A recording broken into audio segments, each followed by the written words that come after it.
कृषि कानूनों की वापसी के ऐलान के बाद दिल्ली के सिंघू बॉर्डर पर दोपहर 12 बजे संयुक्त किसान मोर्चा की अहम बैठक 9 सदस्यीय कमेटी बैठक में आगे की रणनीति तय करेगी। संयुक्त किसान मोर्चा ने रखी मांग, संसद में औपचारिक रूप से तीनों कृषि कानून रद्द हो, एमएसपी पर गारंटी कानून बने, बिजली संशोधन बिल भी वापस लिया जाए।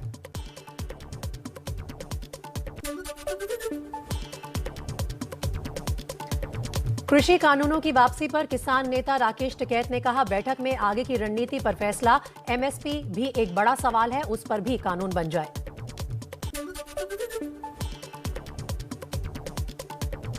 कृषि कानूनों की वापसी के ऐलान के बाद किसानों में कहीं खुशी तो कहीं मायूसी और गम भी। पंजाब के संगरूर में आंदोलन के वक्त जान गंवाने वाले किसानों के परिजन दुखी, पीएम से सरकारी नौकरी और मुआवजे की मांग की।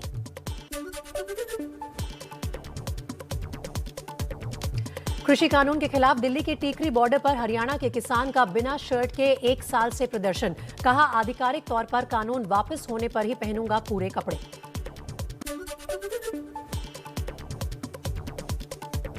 कांग्रेस आज पूरे देश में मनाएगी किसान विजय दिवस। संगठन महासचिव केसी वेणुगोपाल ने सभी प्रदेश अध्यक्षों को निर्देश दिए, जिला और ब्लॉक स्तर तक कैंडल मार्च आयोजन के लिए कहा।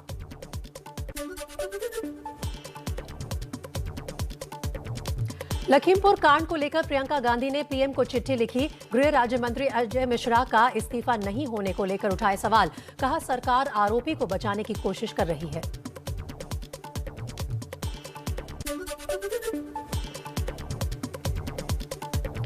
कृषि कानूनों की वापसी को शिवसेना ने सामना में बताया किसानों की एकजुटता की जीत, कहा देश मनमानी से नहीं चलता, हम जो चाहें वही कानून बने, ये तो बिल्कुल नहीं चलेगा। कृषि मंत्री नरेंद्र सिंह तोमर बोले, कृषि सुधार की दृष्टि से कानून लेकर आए थे, मुझे दुख है कि इन कानूनों के फायदे हम देश के कुछ किसानों को समझाने में सफल नहीं हो पाए।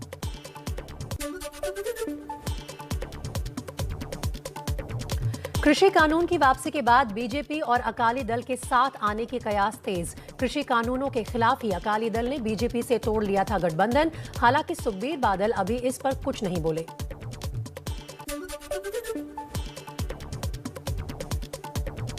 यूपी चुनाव जीतने के लिए बीजेपी की एक और बड़ी रणनीति, प्रभारियों और सह प्रभारियों को अगले 4 महीने तक अपने प्रभार वाले क्षेत्र में अस्थायी निवास बनाने के निर्देश, सीधे आम लोगों से संवाद और फीडबैक लेने को कहा गया।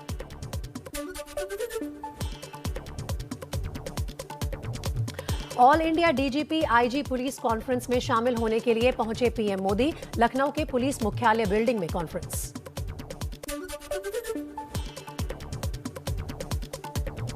पीएम मोदी ने कल यूपी के बुंदेलखंड को दी सौगात, महोबा में अर्जुन सहायक परियोजना का लोकार्पण किया, बांदा हमीरपुर महोबा में दूर होगी पानी की किल्लत।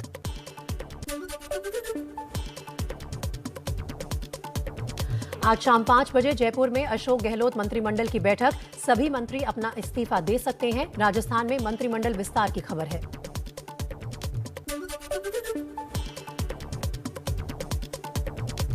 राजस्थान में गहलोत मंत्रिमंडल के फेरबदल की अटकलें तेज, प्रभारी अजय माकन जयपुर पहुंचे और बोले, कैबिनेट मंत्री रघु शर्मा, हरीश चौधरी और गोविंद सिंह ने सोनिया गांधी को पत्र लिखकर इस्तीफे की पेशकश की।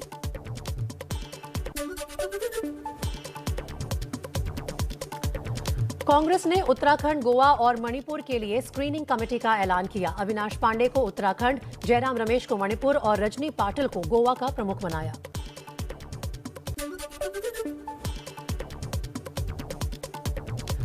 पंजाब कांग्रेस के अध्यक्ष नवजोत सिंह सिद्धू अमृतसर से करतारपुर साहिब के लिए रवाना हुए। पंजाब के डिप्टी सीएम ओपी सोनी और कैबिनेट मंत्रियों के साथ जा रहे हैं सिद्धू।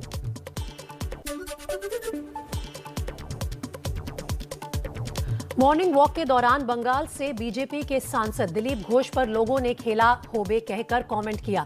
जवाब में दिलीप घोष ने कहा, त्रिपुरा में खेला होबे।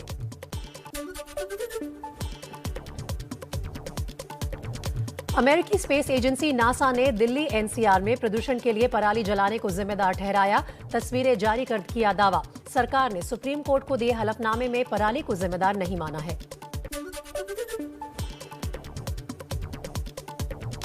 तमाम दावों के बावजूद दिल्ली में प्रदूषण में कोई सुधार नहीं। सुबह दिल्ली का एयर क्वालिटी इंडेक्स 355 दर्ज किया गया, जो बहुत खराब कैटेगरी में आता है।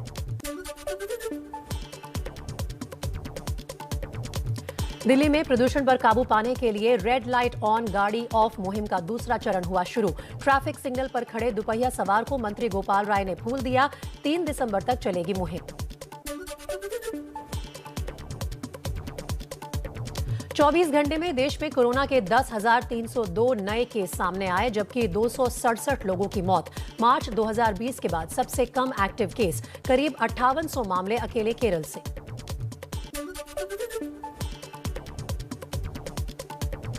गुरु नानक देव जी के 552वें प्रकाश पर्व मनाने के लिए पाकिस्तान के ननकाना साहिब गुरुद्वारे पहुंचे भारतीय सिख श्रद्धालु। ननकाना साहिब में ही हुआ था गुरु नानक देव जी का जन्म।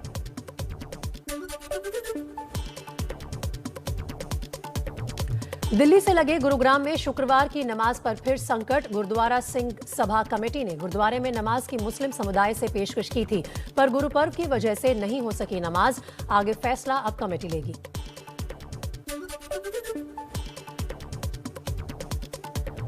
धर्मांतरण के मुद्दे पर इशारों में बोले आरएसएस प्रमुख मोहन भागवत। छत्तीसगढ़ के मुंगेली में कहा, हम किसी को बदलने की जरूरत नहीं और हम किसी को बदलने नहीं देंगे।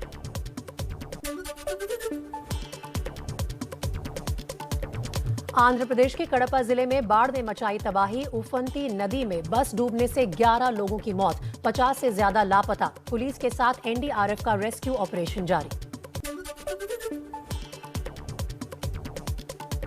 आंध्र के अनंतपुर जिले में चित्रावदी नदी में फंसे 11 लोगों को नौसेना ने हेलीकॉप्टर की मदद से बचाया। कार्तिक पूर्णिमा पर पूजा करने पहुंचे थे, उसी दौरान बाढ़ में फंस गए।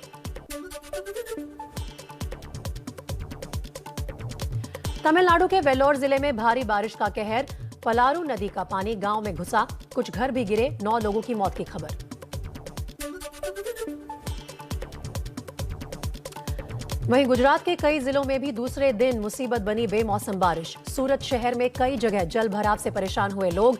नगर निगम के इंतजामों की खुली पोल।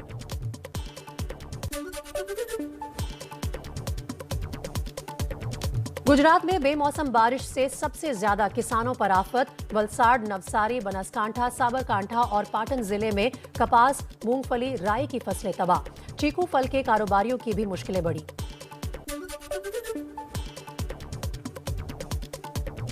अहमदाबाद में धोलका के पास भीषण सड़क हादसे में 5 लोगों की मौत, 4 घायल। कार और टैंकर की आमने सामने टक्कर से हुआ हादसा।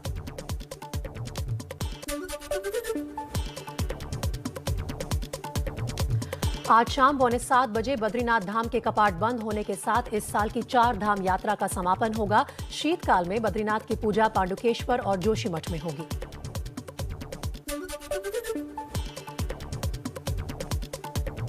अमेरिका ने सभी वयस्कों के लिए कोरोना वैक्सीन के तीसरे बूस्टर डोज को मंजूरी दी।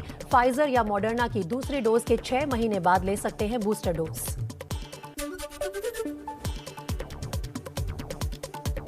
दूसरे T20 मुकाबले में न्यूजीलैंड को 7 विकेट से हराकर टीम इंडिया का सीरीज पर कब्जा। 16 गेंद बाकी रहते ही टीम इंडिया ने 154 का लक्ष्य हासिल किया।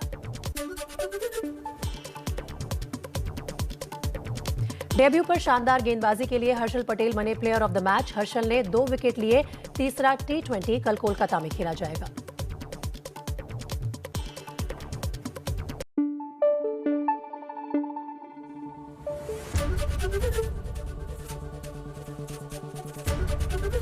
एबीपी न्यूज आपको रखे आगे।